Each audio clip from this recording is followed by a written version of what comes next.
Hello. I have not ever done a video like this, but hi, my name is Ben Falvey, and I just got home about an hour ago from the Providence, Rhode Island screening of Clerks 3 on the convenience store, which Kevin Smith goes around and actually, you know, like shows up for, does a Q&A. I'm actually looking up the movie right now just so that I have a little reference point on my right. I have never really been motivated to do a movie review, but I thought it was just kind of a good idea to do one. I know that there aren't a ton of reviews out there right now, so I don't know. Maybe you want to hear about the movie. Maybe you want it spoiled for you. I'm going to try to avoid going too deep into spoilers. For the first part of the video, I just want to talk about some of the things about the movie I really liked. But it's going to be hard for me to talk about it without talking about spoilers. So just FYI, if you wanted to watch this review just to get a basic overview, I'd say I'll do that real quick up front, and then I'll go into the spoilers. But a lot of the aspects that were really cool to see, there were a lot of callbacks and references to, if you've watched the behind-the-scenes making of, or any of the Evening with Kevin Smith, or the various Q&A documentaries, then you know a lot of the stuff that you're going to see in this movie, because it really is a celebration of the movie Clerks. In the same way that the Jay and Bob reboot was a sort of nostalgic romp through all of the Kevin Smith stuff, this is very much a romp through that movie. There are a few things that they do that are kind of like, taking the story that you know from Kevin's life and then twisting it just a little bit to make it sort of more dramatic for the story, or make it into a joke. A lot of the time that happens too. So, the Trevor Furman character, he was probably my favorite to watch through the movie, just in terms of the sort of comedy aspect of the movie, because what they did with him was really, really clever, which was, so obviously the plot of the movie is that Randall has a heart attack and they decide that they're going to make a movie Randall decides he's going to make a movie at the Quick Stop about their lives. And Trevor is Elias.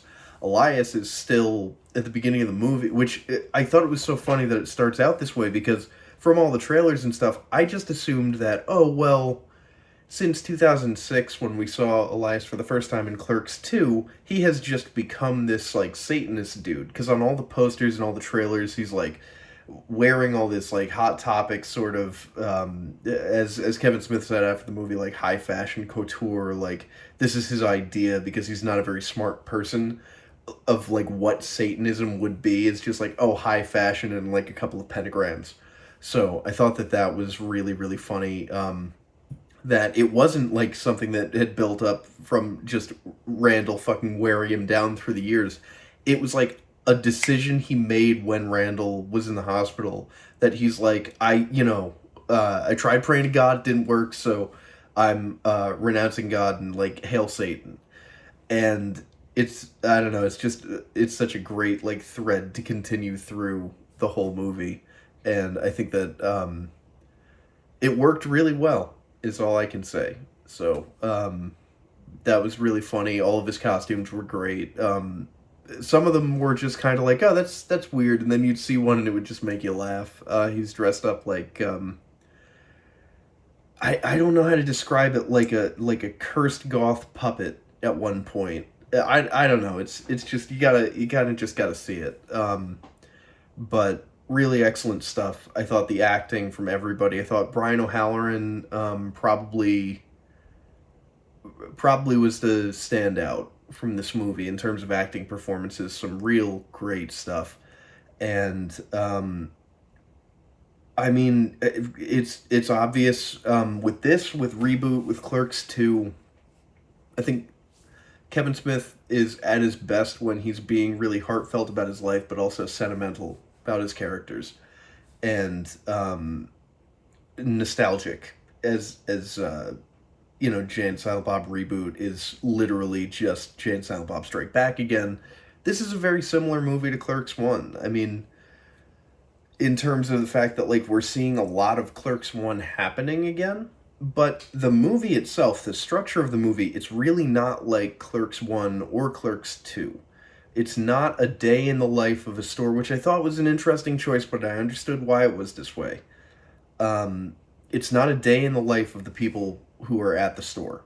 And both of those other movies were very much that. I mean, Clerks 2 starts out with the quick stop burning down, which obviously has to happen a different day than when they get the job at movies. There's a little comic that you can read that actually bridges the gap. I think it's called Where's the Beef? It was in a big anthology that came out the year that Clerks 2 came out. It was pretty good. And it just kind of shows Dante and Randall getting the job at the movies between the fire at Quick Stop that Randall caused by leaving the coffee pot on. And, it shows them getting to the point that they're at in Clerks 2. Clerks 1 is a day in the life of working at the Quick Stop. Clerks 2 is a day in the life of working at movies. This isn't that. I mean, I think it takes place, there might be 3 or 4 days in this movie, although spread out over weeks, but 3 or 4 real days of them doing stuff. And it's, obviously they make a whole movie and everything like that, so it takes place over a span of time, which I just, as a framing device, I just thought it was interesting. A lot of times you see sequels and remakes and stuff. Reboot was beat for beat. It was Jay and Silent Bob Strike Back. Had a little bit more heart, but it was Jay and Silent Bob Strike Back again. So it was nice that Clerks 3 wasn't that. It was its own movie, and it was a really good movie. I enjoyed it a lot. With that, I'm going to just say, liked it a lot. The new kid who is like a new Silent Bob, I thought he did well. I didn't think he had enough to do, but I thought he did well.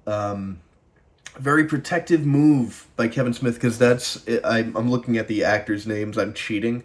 His name is Austin Zajur, and he is going out with Kevin Smith's daughter, Harley Quinn. They're like an item. So out of this sort of protective, I think, instinct that he had written dialogue for this character. The character had a funny name. I want to say it's not on Wikipedia right now. It's September 8th as I do this. I think it's Blockchain Coltrane. Sorry. That character apparently had a lot of lines and stuff, and when they were on set shooting at first, Kevin just sort of realized, like, I'm not really confident in what I wrote for him, and I don't know if it's going to come off poorly. So he said this during the Q&A. He basically said, like, so what I decided was, well, I could make him into sort of a, like a silent character, and then people really couldn't hate him unless they're just saying, like, well, I hate his face. And, that's not a good enough reason. So, he called the kid and told him, and the kid was like, oh, am I that bad? And he was like, no, I'm making you bulletproof so that you can go out into the world and people aren't going to hate you just for showing up to do this thing. Because, they tend to do that sometimes. So, I thought it was a good choice, though. I thought that he worked well in that role. They make a couple of jokes about it. He says a line at one point, so he's not quite like Silent Bob. He's not like intentionally being mute or anything like that. And he's not like the character in Reboot who literally was, deaf, so she just didn't speak a lot, which I thought was interesting in that movie.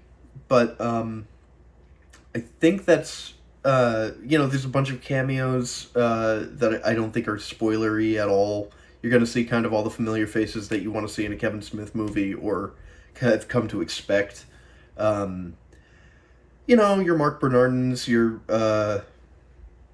comic book men, got all 4 of them. There might be more of them now. Actually, now that I think about it, I think there's 5. Ralph Garman, all those folks that you'd expect. Ben Affleck's in there.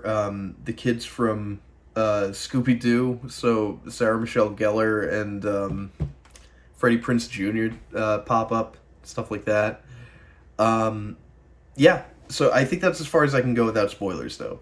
So at this point, if you don't want spoilers, just tune out. But if you'd like spoilers, the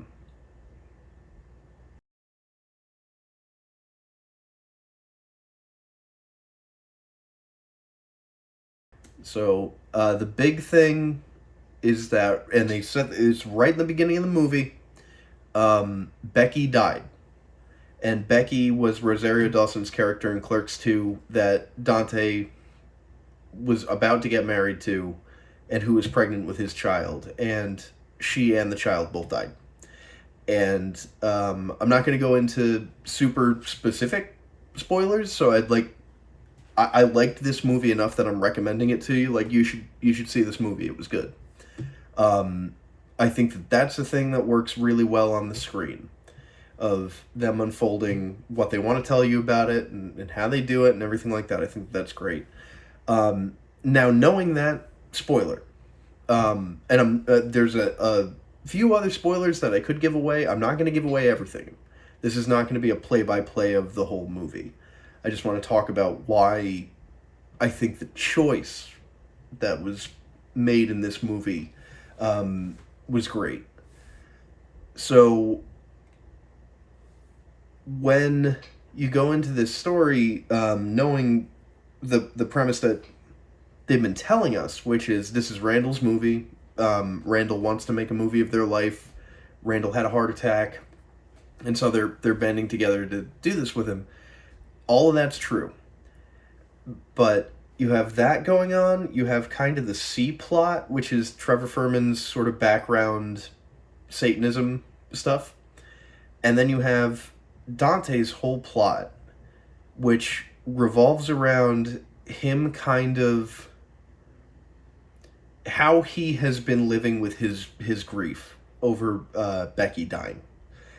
And it's some of the most heartfelt acting I've ever seen. It is incredibly just intimate and personal. I was really moved by almost every scene involving Dante reflecting on or coming to terms with his past. And I thought that they handled all of that incredibly well. And there's this sort of two-sided issue going on where Randall is now dead set on doing this movie and really wants to do it, but Dante is the guy who has to kind of figure out how to actually get it done, because Randall is kind of, at the end of the day, a bit of a child. And so, like, he doesn't really know how to, he just wants to do this movie because now he has this, like, fire under his ass because of the heart attack that he has. And for Dante, it's like, they're trying to redo scenes from, essentially from Clerks 2. And when I said that this movie is very close to Clerks 1, the reason for that is because they really only show you them doing stuff from Clerks 1 on film. Because when they try to do something from Clerks 2, which is actually the donkey show, they pay off the people at the movies. It's clearly a different movies location, but like Kevin Smith has used a lot of different exteriors. In Reboot, they rebuilt the Quick Stop down in Louisiana because is cheaper to film down there. So if you watch Reboot, everything around the Quick Stop is like desert. And you've got these SWAT trucks coming in. Donnell, the great comedian beginning of the movie, I can't remember his name. And then David Desmalchian is a SWAT officer, and they bust the cocksmoker's chicken shop that's like a weed fronting operation for Jay and Silent Bob, and that's how Reboot starts. That whole facade is a completely different place than the Quick Stop in Leonardo, New Jersey, which is kind of like in this it's off of this sort of New Jersey freeway that goes through this little town, or whatever that's called. I don't really know. And it sort of snakes through, very much like you're going through this big forest with this kind of like developed 2-lane road with like a divider in the middle. and it's all forest, and then you pull up to the quick stop and it's all trees, and then behind you is a condo complex. If you turn, if you're facing the quick stop to the right, that's a road. It's just a road. Um, and then yeah, to the left, it's just a neighborhood. Like, people just live down there. It's just the most ordinary of places in the world. And so when you've been there, which I went in 2017 and I went this summer, but I went in 2017, so I had been there before I saw Reboot, and I'm watching Reboot go, and I knew that it was a like facade, just going like, it doesn't really pass though, does it? But in this case, they used a different fast food restaurant that they have rebranded to Movies in a wonderful little sequence where Jay and Silent Bob help them get into the movies. And Dante sort of has a breakdown and like rips off his costume, throws it on the ground, and literally just runs away because he hasn't been back there since the night that Becky died. Which, the biggest shocker for me was that in all the promos, you see that Dante drives a van. Dante drove a van in Jay and Silent Bob Reboot. To me, my headcanon was always, oh, he drives a minivan. Obviously, he and Becky had a kid, and we only saw Dante for like a second at the beginning, just getting arrested by the SWAT agents when they go in for Jay and Silent Bob. So I was always like, oh, okay, so he must be living suburban dad life now, owning this, quick stop, and doing pretty well for himself. And I was like, oh, that's a great thing for him. And it was such a mindfuck to find out that, like, no, nope, his wife and unborn child died. And I just thought that was a really great choice. It was very unexpected. And it really, really drove Dante's character as well as the conflict between Dante and Randall. So I think I would say overall, I liked it more than Reboot. I liked it a little less than I like Clerks 2. I think Clerks 2 really could have served as a perfect ending to that story, and that I would have been good with that. I don't hate the stuff that's come out since. I'm definitely not talking down this movie, but I'd say it's a solid 8. It's a solid 8 out of 10. Are things in this movie, there are people who show up that just do an amazing job. And you know what, I will spoil one other thing, because I think it's maybe the best scene in the whole movie. And I might be wrong about this, but to me, it felt like it was the most real scene, and it just added so much, which was, and I have her name here, because I'm cheating, the actress who plays Veronica, who was Dante's girlfriend in Clerks, comes back. Her name is Marilyn Gigliotti. Gigliotti. Marilyn and Brian O'Halloran were at the show tonight and answered questions in the Q&A afterwards. Their scene together, which is basically Randall wrote the 37 Dicks scene, which is about her, and the story of the movie that he's writing involves a girlfriend of Dante's who is very much just Veronica. And they start casting people, and they're like, well, we'll just cast ourselves, because, like, these actors are taking it too seriously. We'll just cast ourselves. And so Randall sends the script to Veronica, unbeknownst to Dante. And so Dante finds out about it, and then, a second later, Veronica comes in the door like, what, are you out of your fucking mind? And like, this is my life, you're making me out to be some whore, and all this stuff. And that scene, first of all, in my head, that was why she's on the poster. I was like, she obviously has a problem with them doing the 37 Dicks thing, because you would. Of course you would. And she shows up, and they do that whole scene. I was expecting it. I was waiting for it. And I was like, okay, this is really cool. Like, the way that it's playing out is great. And then she's reaming them out, appropriately for this thing. And she lets slip something along the lines of, like, I actually have a family. And Dante and Randall kind of goes back, and Dante is like, ooh, but not because he's like upset by it. He realizes immediately she just goes to pieces because she's like, oh my god, like I am so sorry, I am so sorry, and runs out to her car, and he follows her out to her car. That moment, and then they have a conversation in the car that leads to, you know, them getting it on.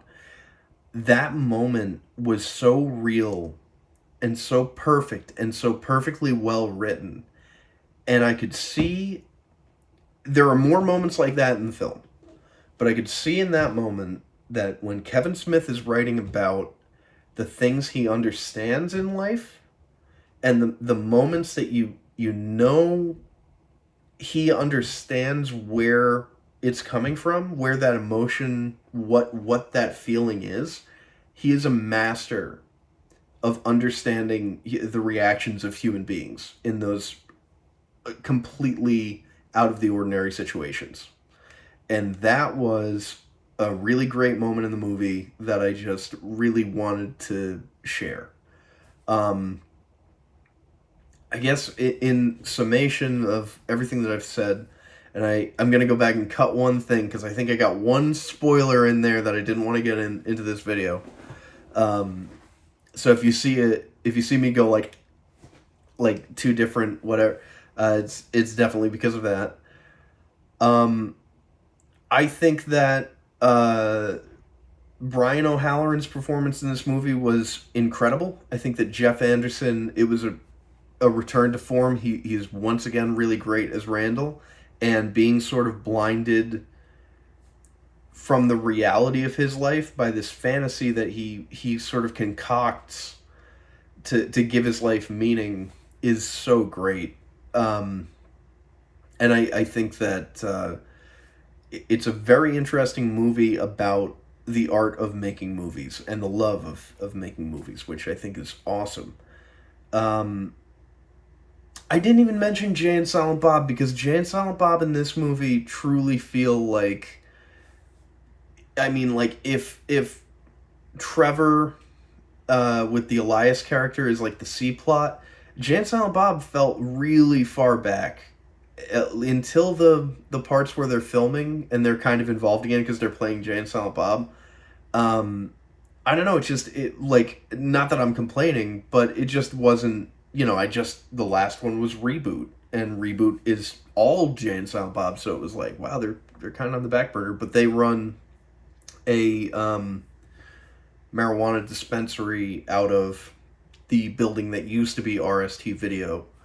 Um, so that was kind of cool to see come full circle, and like they do a drug deal, old school, where like they take the joint out, like pretend to like hide it and stuff, um, because they like don't understand or they don't enjoy maybe doing sales the normal way because it's too like square, so they just want to still do it like it's an illegal deal even though it's not.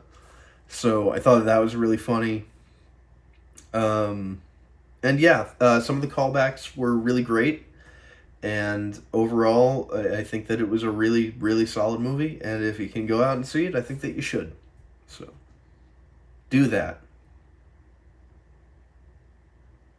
Bye.